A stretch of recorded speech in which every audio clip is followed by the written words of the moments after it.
Welcome everyone to Enterprise.expert monthly webinar series, a community of experts in the enterprise level technology.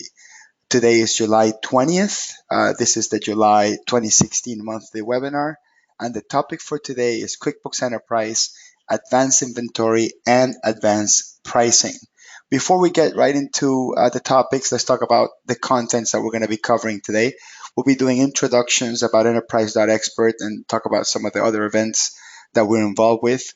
We'll talk about QuickBooks Enterprise, Advanced Inventory, and Advanced Pricing. We'll have a couple of slides with a couple of really important bullet points.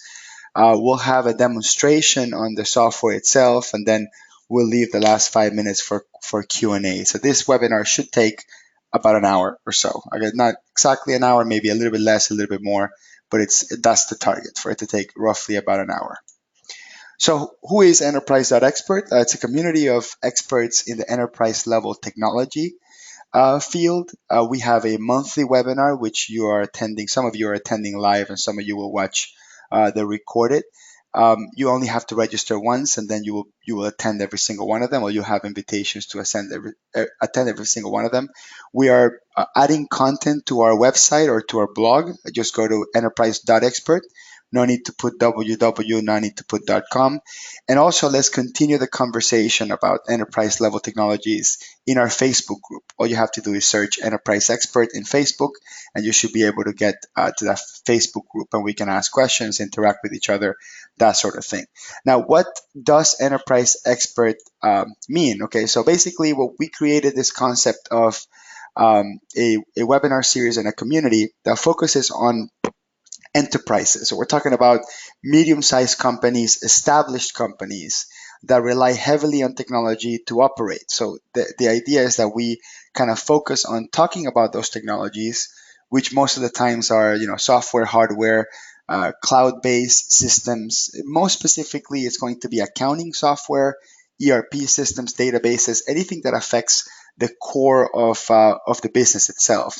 And by expert, it's just basically any community member that wants to share their experiences, their knowledge and learnings of these technologies are going to be part of this community. Now, for the time being, just myself, I'm the one kind of just running the whole show here, but I am looking for people to email me, contact me, and get other experts involved with even other technologies other than the stuff that I personally know. This webinar series is every third Wednesday of each month at 12 p.m. Eastern. All you have to do is register once, and you will be getting invitations to all of them. We may have a special episode from time to time with maybe sponsored content or collaborated content with other developers.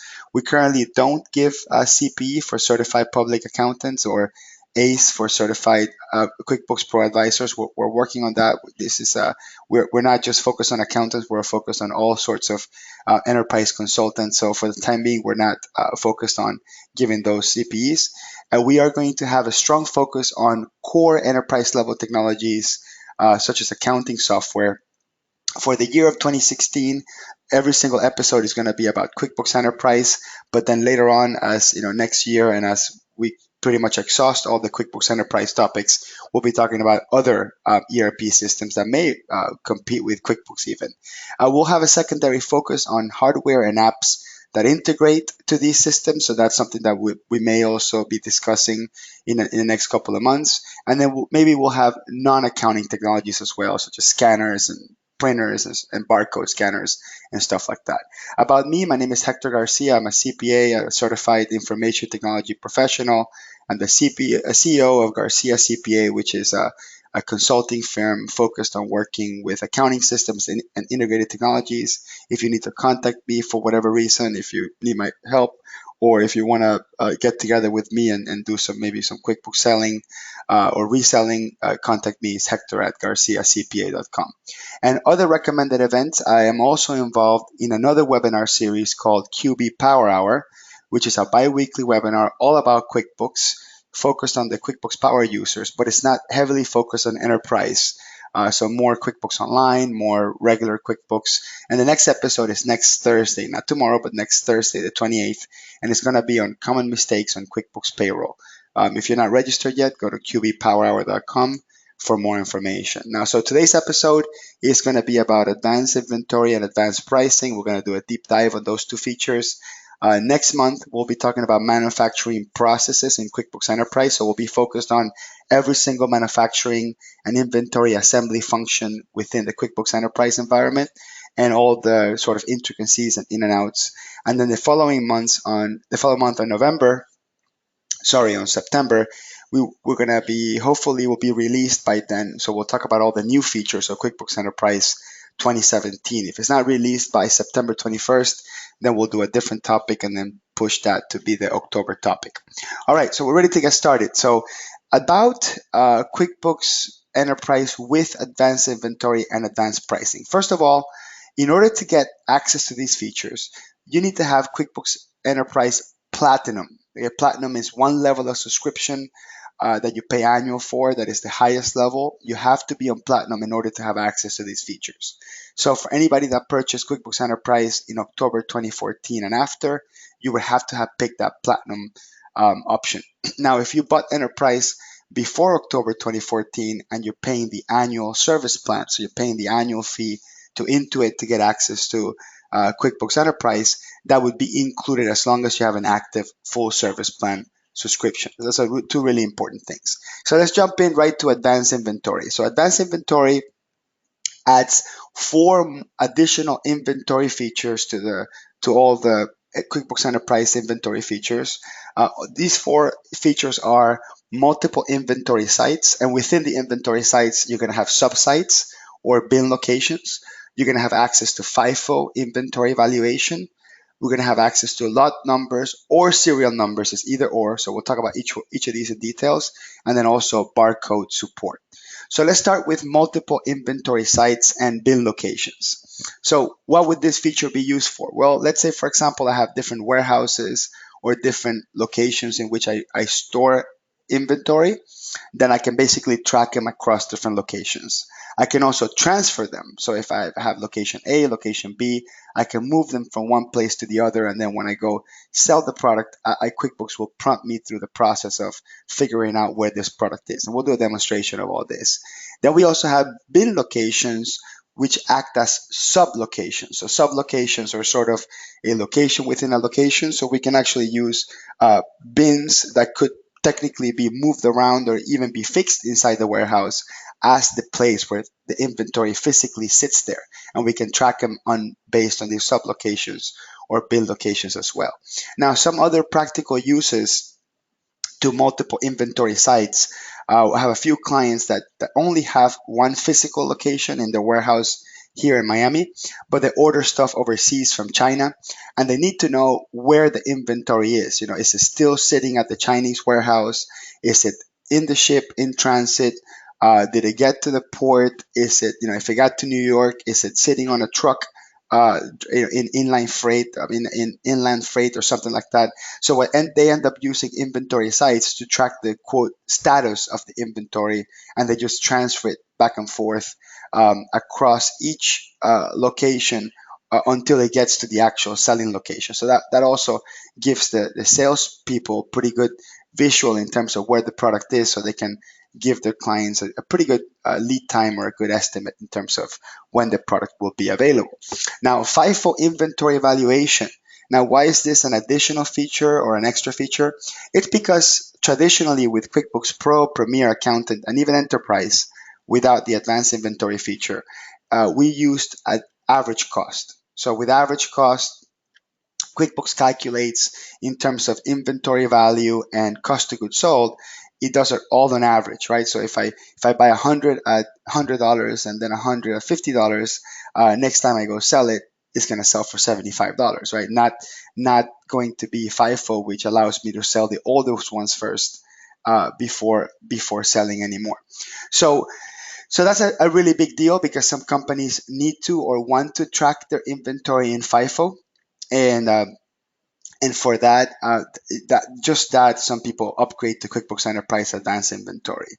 Now, when you do this upgrade from average cost into FIFO, QuickBooks will require a start date. So if you're working you're going from Pro to Enterprise, or even if you have an older version of Enterprise and you haven't done the FIFO conversion yet, it will ask you for an official start date. That way it doesn't retroactively change your financial statements from the past. And also really important for tax purposes, depending on how you file taxes and whether or not you are reporting inventory, right? Because some really small companies don't even report inventory. But if you are reporting inventory and you change your valuation method from average cost to FIFO, you have to actually send a form to the IRS and they have to approve it. Most of the times they do, but that's actually a potential tax issue also going from average cost to FIFO.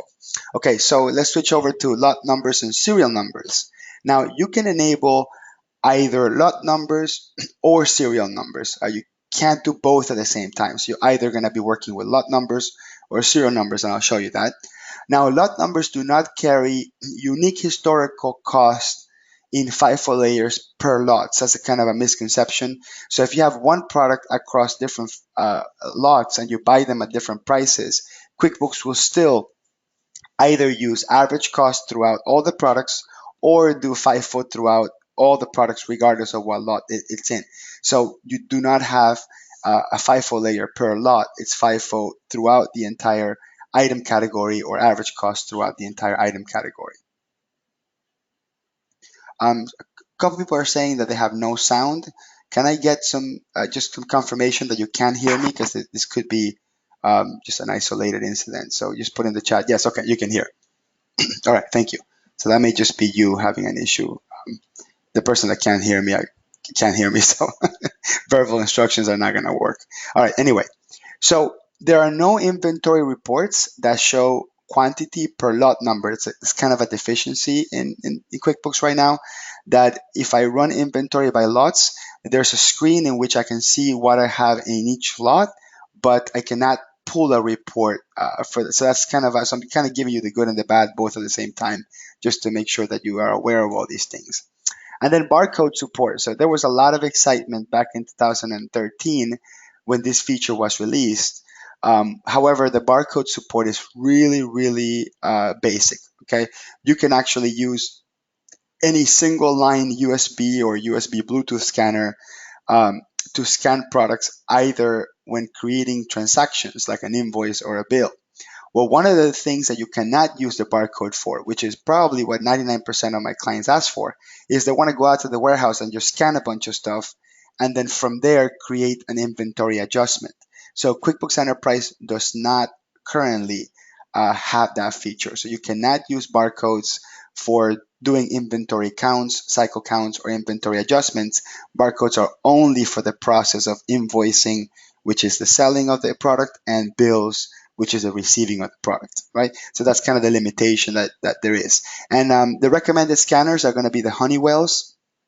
Honeywell has the 1200G series, which is about $220 on Amazon. It's a wired scanner. It's got about a 3-foot cable, and it's a single line scanner, so you have to be pointing at the barcode itself. And then their 1202G, which is almost $300. That's a wireless Bluetooth scanner, but it's still not a handheld wireless scanner the way you would expect somebody to actually take that into the warehouse to do inventory counts. So although there is a wireless scanner, it's still a sort of a direct feed into the transaction. You can't use it to do inventory cycle counts. All right. Now, about advanced pricing. So we're about to jump into the demo. So at this point, we're done with with all the features of advanced inventory. Let's talk about advanced pricing. Advanced pricing allows you to do special pricing rules that is going to replace the traditional QuickBooks pricing levels. So if you are used to using pricing levels in QuickBooks, pricing rules are completely going to replace this. Now you can do a combination of conditions like a group of customers, a particular set of items, a class, and or a rep, and you can combine these conditions to create a specific discount or have a specific price table. And we'll do an example of that. You're going to love this feature. It's actually pretty neat. Also, you can combine the rules, so you can have basically two rules playing with each other, or you can make them exclusive, so you can only use one or the other, not combine them. And all the rules will have a time range, so you can actually expire the special pricing rule. So if you have a promotion that's only through the summer or through the winter or something like that, you can do that. Okay, so let's jump into the memo. We don't have any questions, and it's 12:15, so it's perfect timing. So let's jump onto the demo here, and let's start with advanced inventory. So advanced inventory, when you go turn it on, we're going to go into the edit menu, and we're going to go to preferences, and then we're going to click on items and inventory, and then we're going to click on company preferences, and then we're going to click on this little button here called advanced inventory settings. Now everything else you see around here, enhanced inventory receiving, automatic cost price updates, disallow negative quantities in stock. That's all standard QuickBooks features. You don't need advanced inventory for that, but the advanced inventory is going to be inside this little button here. So once I click on that, notice I have 4 tabs: multiple inventory locations, serial and lot numbers, FIFO, and barcodes. Okay, so we'll start with FIFO, and then we'll turn that on. There's only literally one option. It's either on or off. So I'm going to go ahead and check FIFO, and it tells me, starting when would you like to start your FIFO valuation? So let's just hit cancel here for a second before I turn that on, and hit cancel. And then I'm going to go here into reports. I'm going to click on inventory. I'm going to click on inventory valuation summary. And then I'm going to just show you real quick, my current asset value is 103,314.82. That's as of today. So I'm going to go ahead and go to edit preferences and click on items and inventory, company preferences, and advanced inventory settings, going to FIFO, and go ahead and use FIFO starting. I'm going to roll this back to the beginning of the year and hit OK. And then I'll hit OK. And then QuickBooks is going to sort of reset and redo some calculations here. So I'm going to go into reports, inventory, inventory valuation summary, and then I'll scroll all the way down. Okay. And for the time being, my inventory valuation hasn't changed. Okay. But I'm going to show you exactly how this works. Okay. So I'm going to go ahead and create a new item. So from now forward, I'm going to create a new item. So I'm going to go into item list, and I'll create a new item, and we'll call this FIFO test, and make this $10, sales price 20. I'll select an account here, revenue, and then I click OK. Okay, so I'm going to go ahead and receive 2 of those items. So I'm going to go to vendor, enter bill, and I'm going to go ahead and backtrack this to the beginning of the month, and then I'll do a test vendor here, and I'm going to hit item and do my FIFO test, and then I'm going to go ahead and receive 100 of these for $10 each. Okay, that would be $1,000. So I'm going to hit save. Okay, and then I'll go ahead and click on save and new. And then on the 10th, so I'm doing basically a 10-day gap in between, I'm going to go ahead and receive 100 more, this time for $20 each. And then I'll hit save and close. Okay, so I'll go back to my inventory valuation report. And then our FIFO test, I have 200 units. I have 200 units at $15 calculated average. Okay, so that's my current calculated average is $15, right? So with FIFO valuation, the way it will work is when I go sell these units, depending on how many units I sell, they may be at the $10 rate, or they may be at the $20 rate. So I'll show you. I'm going to go ahead and create a new invoice.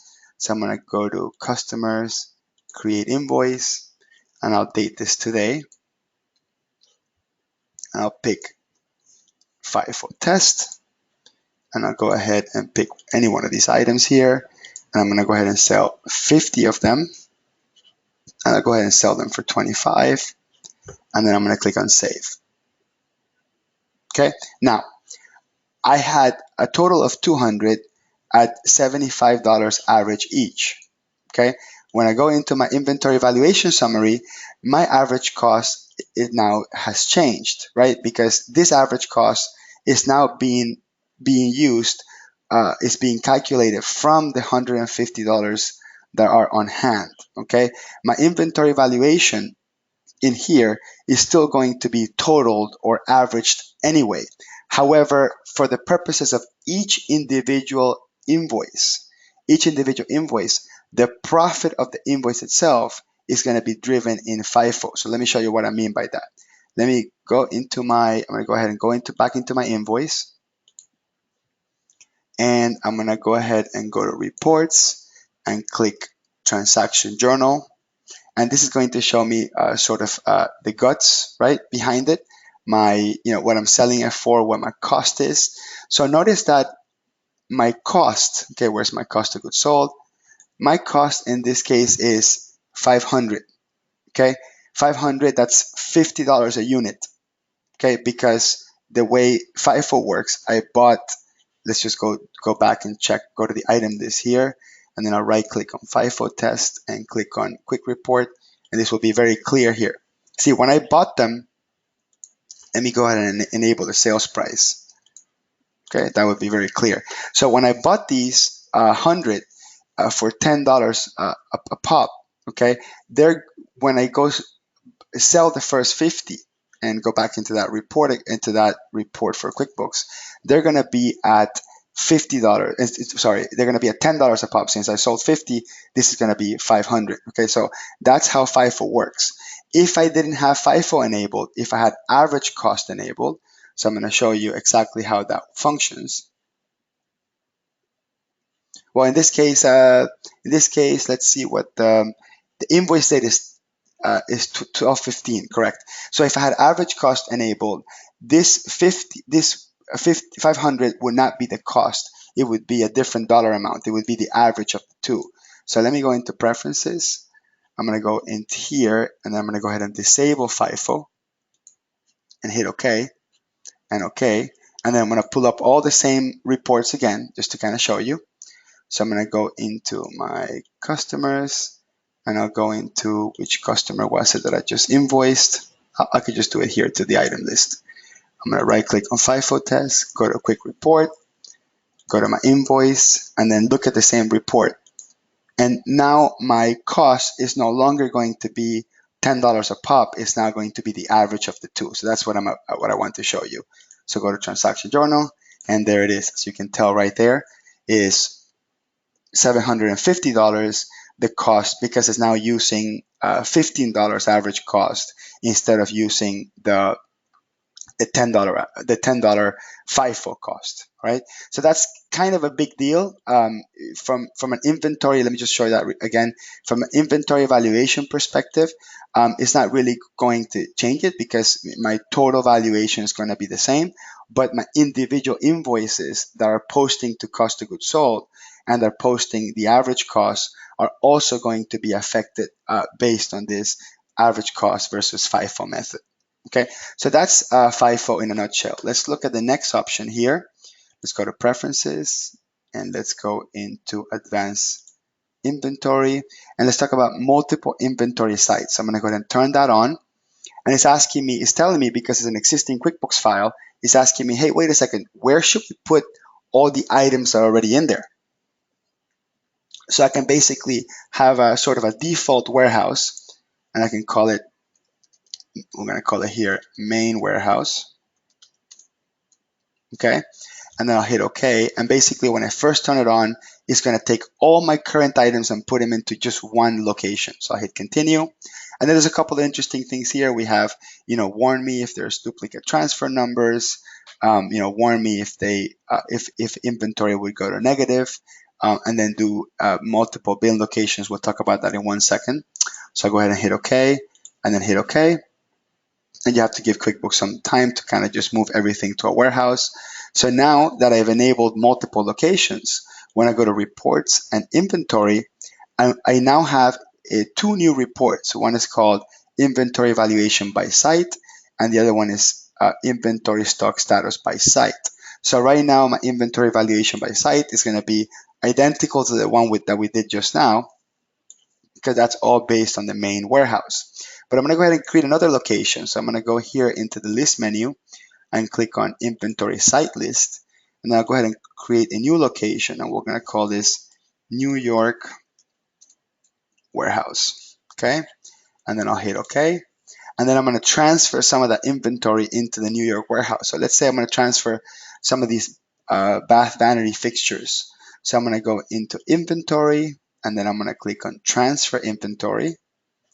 And then I'll grab some inventory from my main warehouse and move that over to New York.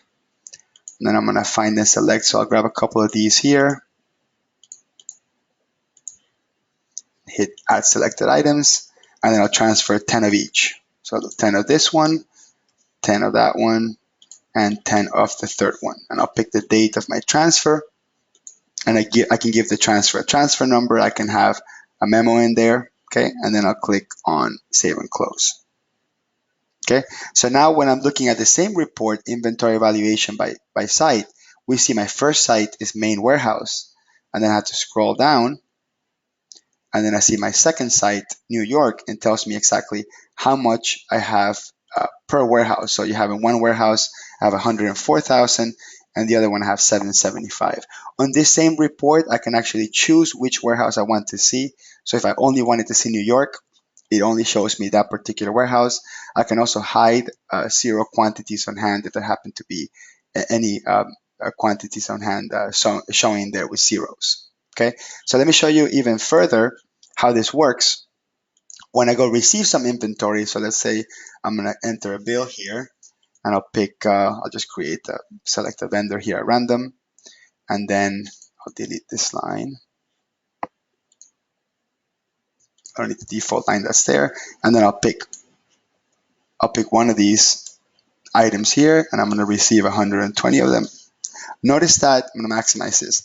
Notice that now I actually have a site drop down. So now it actually requires me to put it somewhere. Okay. If I actually try to save this, it's going to tell me, hey, we can't move forward. Okay. You have to select a site, right? Because we're using multiple locations. You're forced to tell it where you're receiving this inventory. So it is definitely going to be a little bit more work for sure. It's going to be a lot more work because you're going to have to sit there and select an inventory site every single time. So I'm going to go ahead and hit save and close. And then I go back into this report, and it tells me exactly how many are just on the New York location, because that was the one report where I was filtering that location. Then when I actually go sell these things, so let's say I'm going to go invoice some of these items, and I'll go ahead and let me pick that same item that's in New York here. I'll pick this one right here. Notice that I get to choose the quantity, and then I have my drop down for the sites. Now this doesn't tell me here a preview on how many are on this site. I actually have to click on that little box that's there next to quantity, and I would have to see here where it says all sites and see where they are.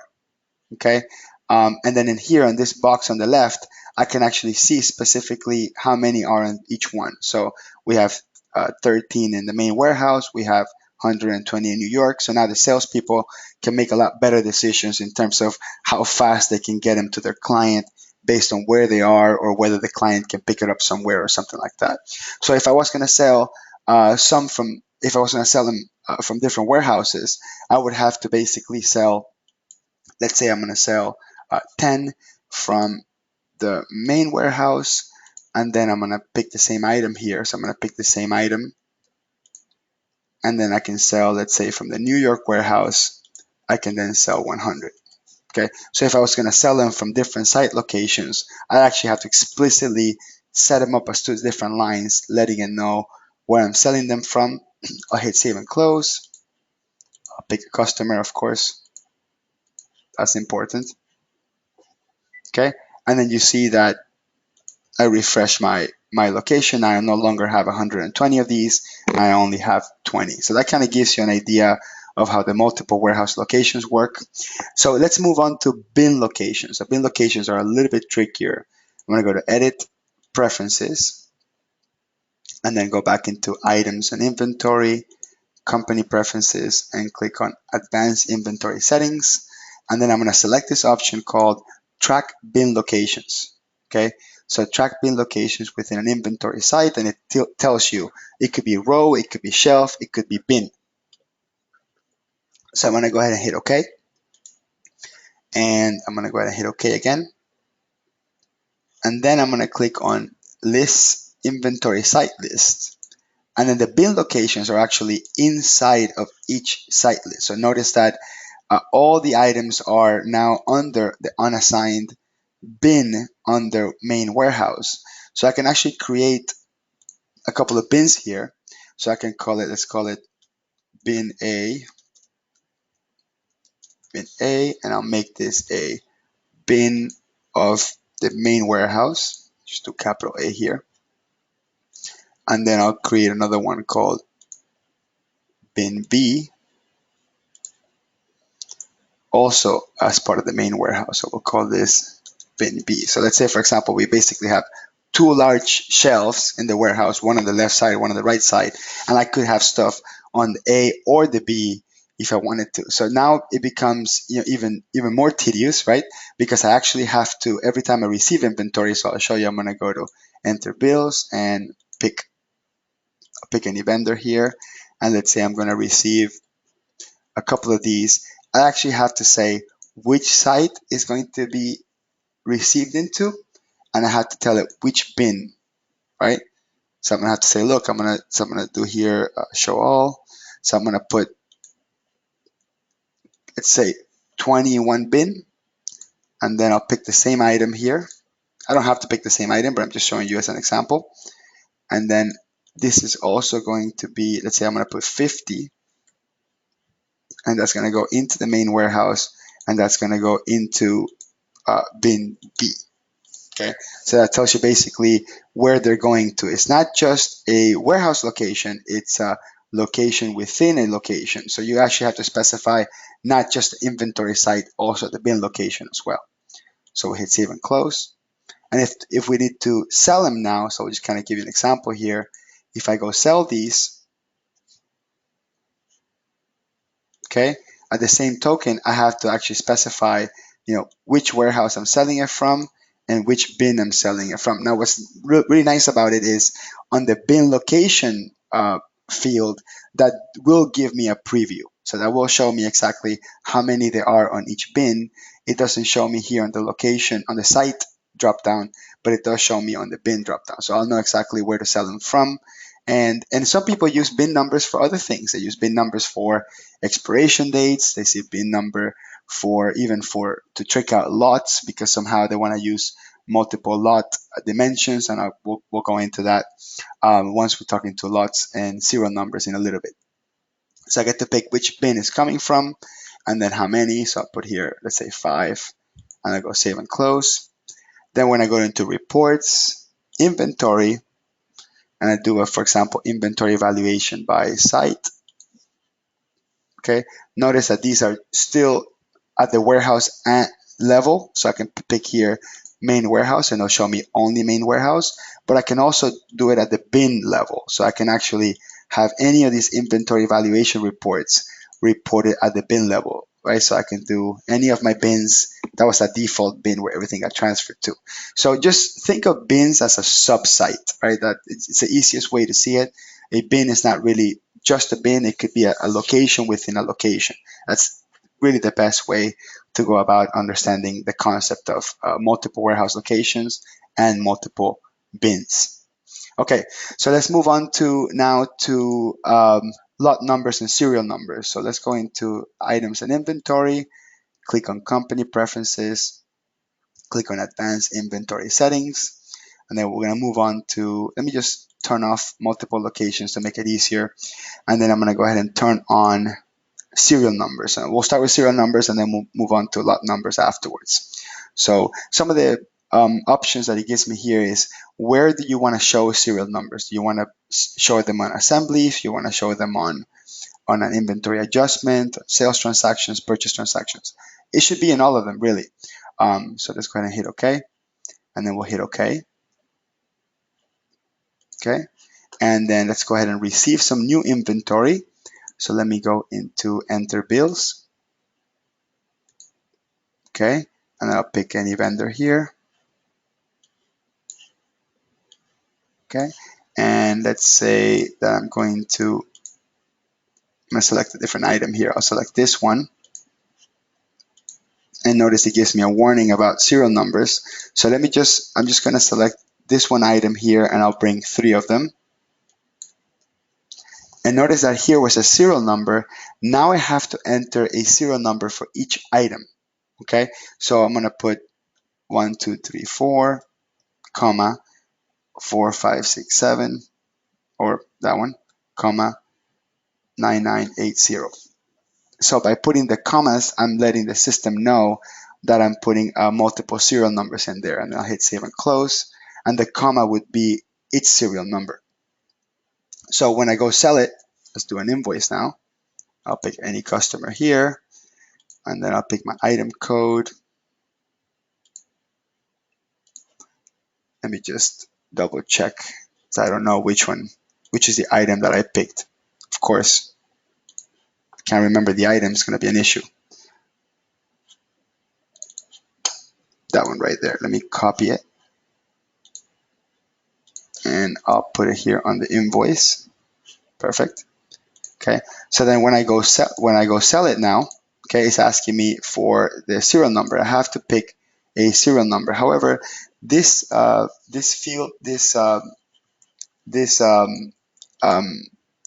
form here doesn't have the serial number option selected here, so I may have to fix this layout.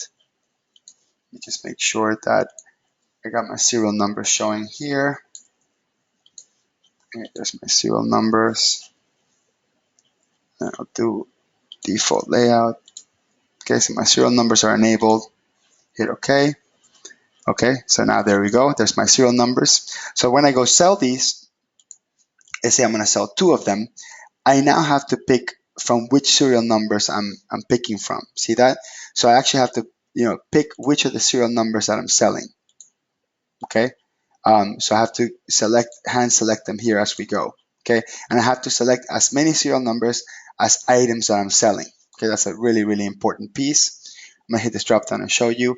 I can click autofill from existing, and the system will pick them sort of in FIFO mode, right? It will pick the first 2, and then you're gonna have to go hand pick the ones that have the correct serial number. So those are basically your options. You can also, if you have a barcode scanner, you can scan each serial number. You may have to set your barcode scanner to be able to scan numbers and then press tab right after. Like 1, 2, 3, 4, and then tab, something like that, and then have it. You have to insert a comma and then have it scan again, and then press tab and that sort of thing. So that's kind of the tricky part of trying to use barcodes for serial numbers. You kind of have to experience it. It's kind of tricky, but it is possible to also scan the serial numbers as well. You can also click this button here, it's called Quick View for serial numbers, and you can actually also enter them through here. Okay, so you can actually, let's say I'm going to delete the serial numbers here and click on Quick View, and then I can actually just enter the serial numbers here if I want to. So this would actually be a much better option for scanning. And if a serial number is wrong, it will give you an error saying, hey, wait a second, this serial number doesn't exist. So there's definitely some alternatives for working the serial numbers. Again, if you need to work with serial numbers, that's going to be a requirement of yours. You have to kind of give that some deep thought. All right, so I'm going to go ahead and click Save and Close. And then I'm going to go into Reports, Inventory, and then I'm going to show you transaction list by serial number. So what's nice about this is if I happen to have a recall or something like that that is going to ask me to research, when that serial number was sold, I can actually input my serial number here, click OK, and it'll give me every single transaction when I bought it, when I sold it. So for warranties and stuff like that, this is great. Okay. The other report we have here is inventory, and then we'll do serial numbers in stock. And if you happen to have, actually I sold the 2 that I had, but if you happen to have any items with serial numbers in stock, they would show up in that report. Okay, and there really isn't any other reports with serial numbers, but there will be with lot numbers. So I'm going to go ahead and swap over to lot numbers. So I'm going to go to Edit, Preferences, go to Company Preferences, click on Advanced Inventory Settings, click on Serial and Lot Numbers, and swap this. Okay, let me go ahead and delete the transactions I had with serial numbers. That's kind of important too.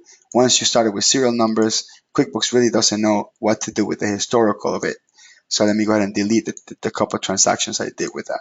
Right? Because normally you wouldn't be having that issue where you swap back and forth and go from serial number to lot number, right? I'm just doing it for this particular example. So I'm just deleting the transactions that have serial numbers involved. Perfect. Okay, that should be okay now. So I should be able to swap now from,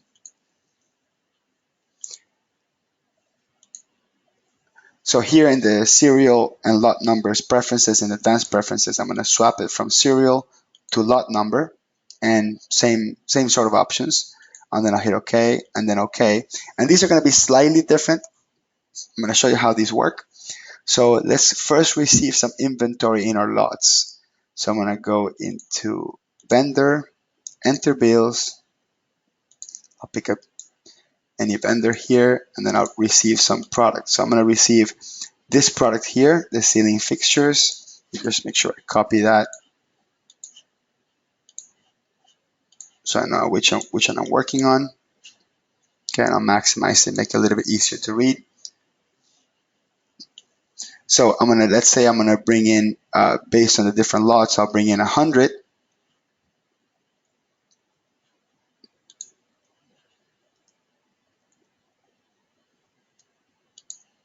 Whoops, my screen stopped showing. Okay, there it is.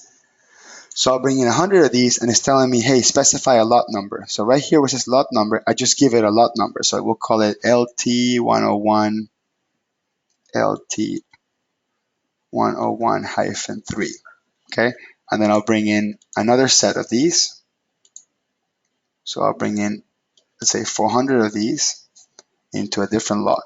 So LT101-4, whatever the lot number numbering system that you use. And I'll hit save and close. So if I go into reports, inventory, and then I click lot numbers in stock, okay, it will show me every single item that has items in stock with the respective lot numbers. And if I double click on that, I get this little window called the quick view, and it tells me how many I have in each lot. Okay, I can't print this, unfortunately. This is not a report. That's what I mentioned earlier. We really don't have a report like this, but you can see how much you have in each lot. I'm going to go reports, inventory, and then we also have transaction list by lot number. So if I pick my item, same case that we have on the serial numbers. In this particular case, I don't have to type the serial number. I can just, or the lot number. I can select it from here and then hit OK. I get my entire history, when I bought it, when I sold it. Okay. Then when I go sell anything with a lot number, so let me do an invoice here. I'll pick a customer, and then I'll pick an item. When I hit my drop down, it tells me you have 100 in lot 101-3 and 400 in 101-4. And if I wanted to sell all for this lot, so let's say I'm going to sell all 100 for these, and then I'll try to use the same item, and then I'll sell, let's say I'll try to sell 500 for one lot, it tells me that I can't. So it actually does warn me that I don't have enough to sell for a particular lot. So I do get that warning. However, obviously we have to have that feature that avoids negative inventory for me to push through and sell more than what I have in stock. So that's the good thing about this. It will let you know exactly how many you have in each lot, so you know exactly how much you can sell in each one. Okay, I'm gonna show you something else. I'm gonna take this 400 out and then click save. And then I'm in the same transaction. Once I hit my drop down here, notice that my first lot is not there anymore. You actually have to save it if you want QuickBooks to recalculate your availability per lot. So right now it says 400. Even if I type 400 here, it still says I have 400, right? So I would have to save it for me to then hit the drop down and notice I have no more in stock. So yeah, it does have to ultimately save for it to apply. Okay, so I'll hit save and close. And that is lot numbers in a nutshell. Okay, so the last option we'll talk about here on advanced inventory is barcode scanning. So we'll go to company preferences, we'll click on advanced inventory settings. We're going to click on barcodes, and then we'll click here which is enable barcode scanning. And then right before I hit OK, I'm going to click on Open Barcode Wizard. I strongly recommend that you go through the wizard because it does walk you through a couple of really interesting features. One says, all right, do you already have your barcodes in QuickBooks? And then you can say, no, they're not in QuickBooks. Yes, they're actually inside of my custom field, or they're inside of my manufacturer's part number. Okay, so I'll just give you a quick example here before I enable these. Let's say, for example, that I happen to already be tracking my barcodes and I'm using a custom field. So I'm going to go here into custom fields and I'll create a field called barcode, because some people actually, they've been tracking their barcodes in QuickBooks but not necessarily using them. Okay, so what they end up doing is they actually start putting some numbers here on each item. So some people do have this already in their QuickBooks file.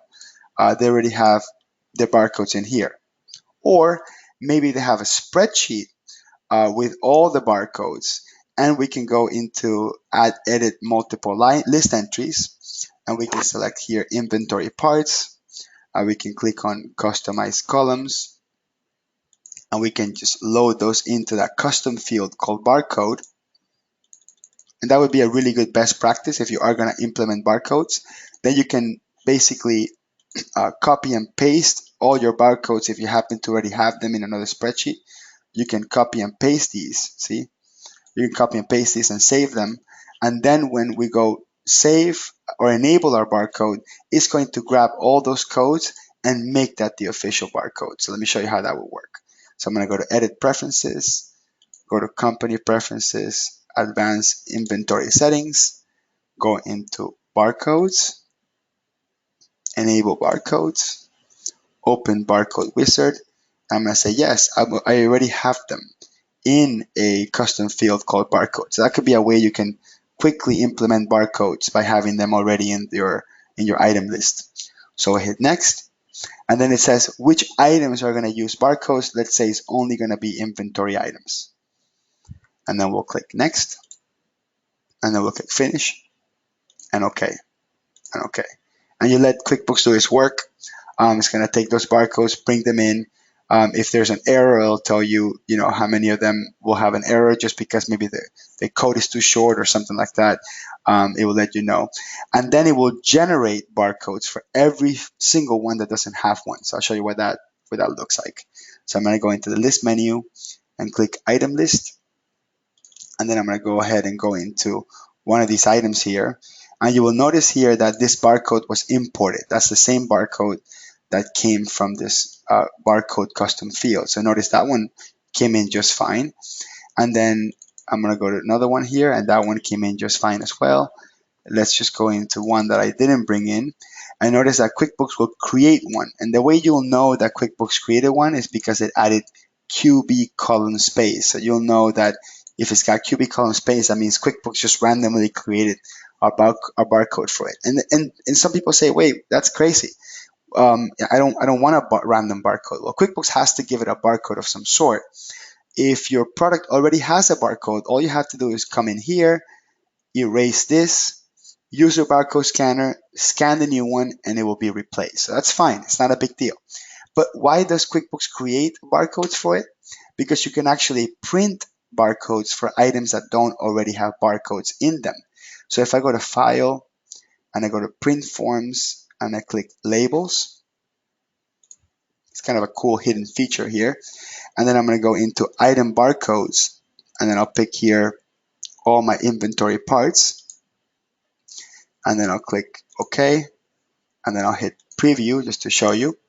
So QuickBooks will actually print a barcode for every single item, whether it was a made-up barcode from QuickBooks or the one that we explicitly put in there. Now that's on a 8.5 by 11 sheet. Starting QuickBooks 2016, you can actually print on label printers. So if you actually have a label printer that has any sort of that thermal rolling paper that can do the barcode labels, you can also do that. So you can have any almost pretty much any size of a label printer, and you can also print those as well. I hit previous to show you. That's what these will look like. So there will be one barcode to a page. Okay, it doesn't look really well now just because of the resolution of the screen, but these actually print on little tiny labels. Okay, and depends on what size label you have. You have a bigger label like this one, you do a preview, you will notice this will actually print a lot bigger like that. So these print on actual labels, on actual label paper. Perfect. So that's kind of the purpose of having barcodes. And again, as I mentioned it, I can use barcodes on any transaction. So if I'm on an invoice here and I actually don't type an item code and I just scan the product, QuickBooks will automatically select the item for you based on what you scan. And if you scan it 2, 3, 4, 5 times, it will actually up the quantity for you. So from that perspective, it's actually pretty neat. But that's really all the basic barcode functionality that it has. Okay. And advanced pricing. So we're going to go to the edit menu, go to preferences, and then we're going to click on sales and customers. This is going to be in a different area, sales and customers, and then company preferences. And I'm going to have a couple of options here. See, now we have a new menu called custom pricing, and we can either do no custom pricing, which basically disables price levels and advanced pricing. We can enable price levels, which is basically the traditional price level options we've always had in QuickBooks Premier and Enterprise. And then we can enable advanced pricing. Okay, and this is asking you a question about how to round. It says, do you want to do a default rounding to the near cent for every price, or do you want to, basically default round to the near dollar, or we can just set up the rounding rule ourselves. I like to just have flexibility of setting up my rounding rules, so I'll just click on set rounding rules, and then I'll hit OK. All right, so let me go into an invoice here. And you know what? Let me go ahead and disable the other stuff here because it's going to take me forever to go through the lots and the barcodes and all the stuff. So let me disable lots and disable barcodes. There you go. So I'm disabling all that. That way I can just focus on advanced pricing. Okay, so advanced pricing. I'm going to create an invoice now. I'm going to pick a customer, and then I'm going to pick an item. Okay, and notice that my price for this item is $25. Okay, so that gives you a starting point. There's my invoice, there's my item, there's $25. I'm going to go ahead and hit clear here, and then I'm going to set up some pricing rules to tell you how all this stuff behaves. So let me go into the list menu and go to price rule list. And I'll go ahead and create a new price rule here. So I'm going to go to new, and then I'm going to call this December special. And I'm going to say, these are my rules. If my item happens to be within these choices, so only, let's say only these here.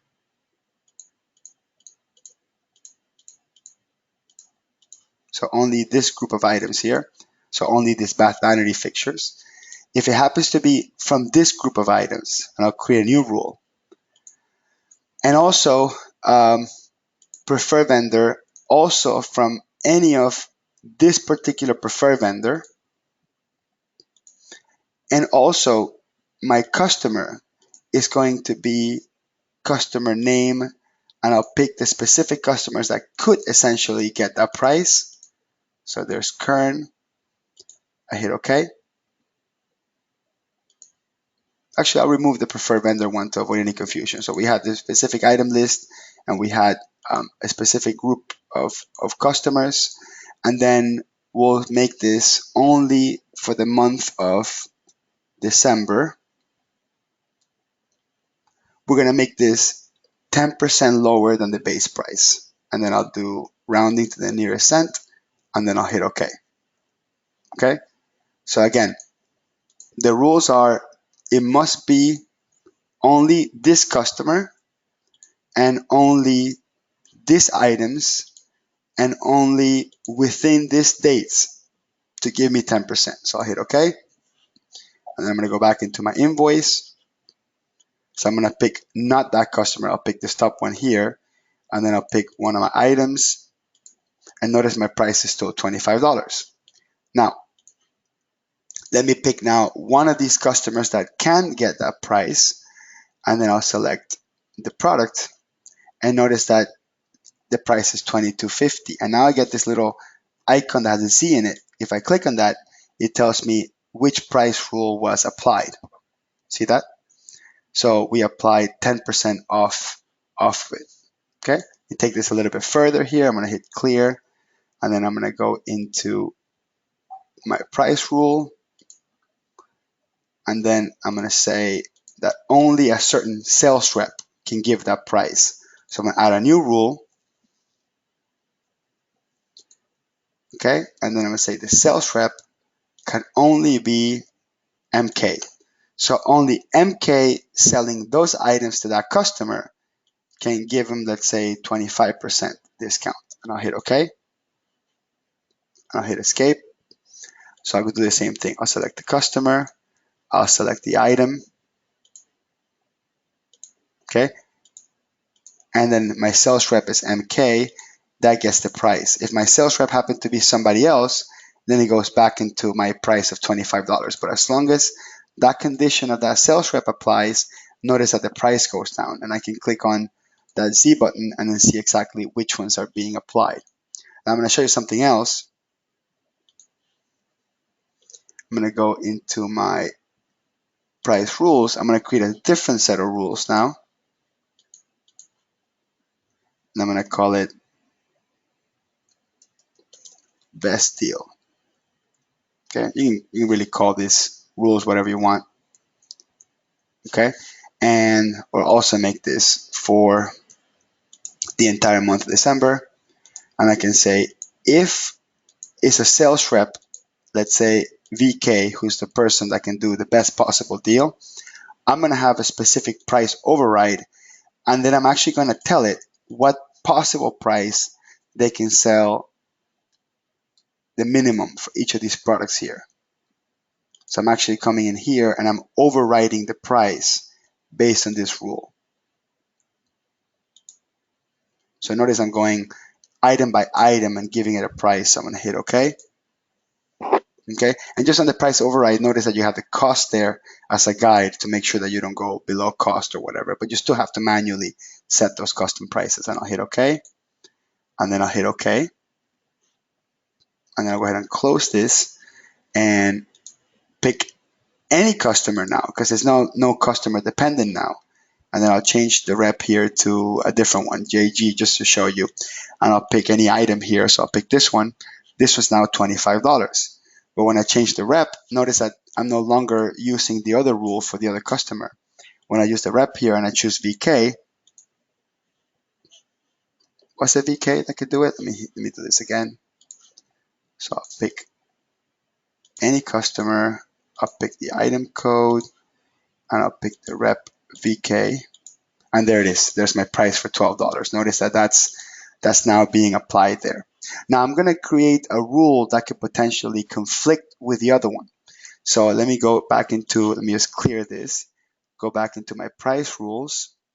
This is a real powerful piece, right? Let me go into my December special and say that the sales reps that can get, in this case, the sales reps that can get that deal is going to be VK, right? So I'm basically creating two sets of rules that apply to the same sales rep, okay? So I'm going to hit OK. And then I'll pick this customer that has two rules, and then I'll pick on VK, and then I'll pick an item. And then notice that I have now conflicting price rules. Notice that I don't have a Z anymore. Now I have this exclamation mark. And then it says, look, there's a whole bunch of rules that would apply. Now you got to tell me which one to use. So if I pick best deal, or if I pick 25% off, and basically, or I pick the Q4 special, basically you're going to see all these conflicted rules. So you're going to have the choice now to pick and choose which one is best fit for this client, and you can even combine them. See that? So I can actually combine two rules or just use one by itself. And you could even prohibit these rules. Let me hit clear, and this will be the last part that I'll show. I'm going to click on price rules, and I can say, look, this December special or this best deal is going to be an exclusive rule. That means I cannot combine it with anything else. So I'm going to hit OK and then show you how that behaves. So I'll pick the customer again. I'll pick the item. Okay. That has, and I'll pick here VK. Okay. And I'll click here the Z button. I notice that if I try to combine them, see, it tells me that there's a conflict, right? So I can't, it won't let me, it'll let me combine these two, but it will not let me combine best deal with something else because the conflict is this is an exclusive rule. Okay, so there's a lot of power in pricing. One of the deficiencies that QuickBooks has is that any user can still go in there and choose whatever price they want. So no matter what, you can go in there and choose a price. That's fine. However, it's just for in terms of training your staff or training the salespeople to pick a price rule is probably going to be the best choice in terms of selling all your items at the right price, but you still have the power to override whatever price you want. Okay, I think I covered it all. Let me just make sure I answer all the questions before we wrap this up. Yeah, there's a whole bunch of questions here. Somebody says, can you do quantity discounts? Yeah, I don't think price rules allow it. I mean, I don't think I ever been able to achieve quantity discounts with price rules. Let me see here real quick. I don't think I can. It was one of the ideas to be able to do quantity discounts on these, but let me see if the items, yeah, we don't have really a choice to do quantity discounts here. So no, we can't, there's no capacity to do quantity discounts with price levels. Just those conditions that I did. Email me at hector@garciacpa.com or hector@enterprise.expert. Both emails go to the same mailbox. If there's any questions left unanswered, I mean, there's a couple questions here that are kind of difficult to answer on the spot. Visit the blog enterprise.expert, and we're going to be adding more articles. And if you're interested on writing content or creating content, by all means contact me, and I would love to have more community members build more advanced kind of enterprise type of content. Join the Facebook group. Just search Enterprise Expert in the Facebook group. Join it, and we can continue the conversation there. I would much prefer that the questions be asked at the Facebook group, because that way, for the benefit of everybody, we can answer those. Anyway, I really appreciate you attending this webinar today, and I hope you have a wonderful day. See you next month.